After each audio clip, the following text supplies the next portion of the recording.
Hello, and welcome to my diary of fatherhood. I am Joseph Oche, your partner in intentional parenting. Thanks for stopping by. My journal today is titled Boys Can't Hit Girls. As my family and I were walking from the parking lot into the church, I reminded Ofu, "Hey Papi, please remember to remove your hat when we enter the church." Then he blotted, "But why?" And so I said, "Men and boys don't wear hats in the church." And he insisted, "I want to know why." And so I said, "It's a mark of respect for God as we worship Him. It's like how we remove our caps when we sing the national anthem." And the fool went, "Oh, why is it that boys have to be the ones giving up everything? Boys can't wear hats in the church. Boys can't hit girls, yet they hit boys all the time." And I said, "Oh no, we can't hit girls. You are right." We walk away. "Let's talk about this when we get out of church, okay?" And he grudgingly agreed. When we entered the church, no pew could seat 5 of us. So the boys joined Sweetheart on the left side of the middle sets, while Agbenu and I sat on the right. As I looked to check, I saw a man sitting a few pews ahead of where Sweetheart and the boys were sitting. He wore a headband. I had seen him in previous masses with his head tied. I knew if Ofu sees him, we will be in for a long argument after mass. Well, true to type, Ofu drew Sweetheart's attention to the man.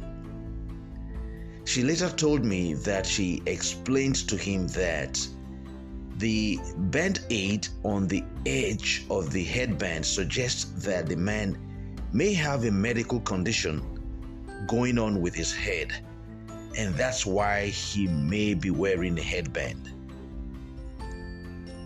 At the end of Mass, the excitement of going to the donut shop with my brother and his family, whom we met in the church, didn't let Ofu pester on. So once we got home, he ate his donut, drank his drink, and the sugars kicked in. And he was happy and high. So I called him and said, "Papi, you were correct by saying boys can't hit girls. I am so proud of you for knowing that and saying so. See, we have to act smart. We walk away when girls hit us. We can even be smarter by walking away before things get bad enough for them to want to hit us. And it's not right for girls to hit boys. It's just that 2 wrongs don't make a right. See, because we are stronger, if we hit girls, we can hurt them far more than they hurt us, and will get us into big trouble. So you are going to act smart and even smarter, right?" And he said, "Yeah." And so I said, "Awesome. And guess what?" And he said, "What?" And so I said, "At work, I don't argue with ladies alone when they offend me. I wait until I have witnesses, then I bring it up. That's how I act smart as an adult." So Agbenu popped in and said, "Wait, Did you get into an argument with a lady at work?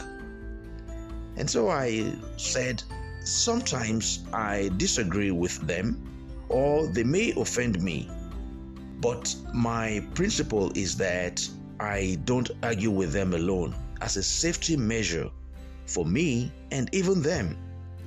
I usually bring it up openly where I have other witnesses, just in case they may change their story and I get into trouble.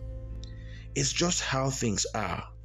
Men and boys have to be smart about it. Then Agbenu said, I can see why. So I said, cool. So Papi, I understand how you feel, but we got this right? And he said, okay. See, friends, Ofu's concerns validates a question that I have been pondering. And the question is, does denigrating men contribute to women's empowerment? See, understandably, women were historically oppressed, suppressed, and marginalized, which are all condemnable. However, correcting it with the same measure against their male counterparts will cause further harm in the long run.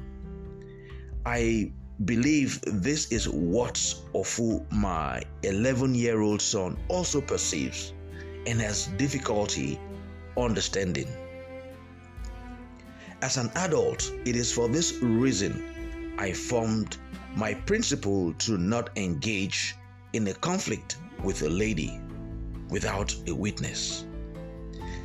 Even a coworker once said I had trust issues, but I told her that her interpretation didn't matter to me, but my safety. And friends, with that, I'm going to wrap things up for now. Thanks for listening. If you are yet to subscribe, please be sure to do so, and you will receive notifications of current posts. If you are listening on other platforms apart from my Diary of Fatherhood website, the link to the blog post is in the description section of the platform. Friends, this is not meant to be a monologue but a dialogue, like I've always said.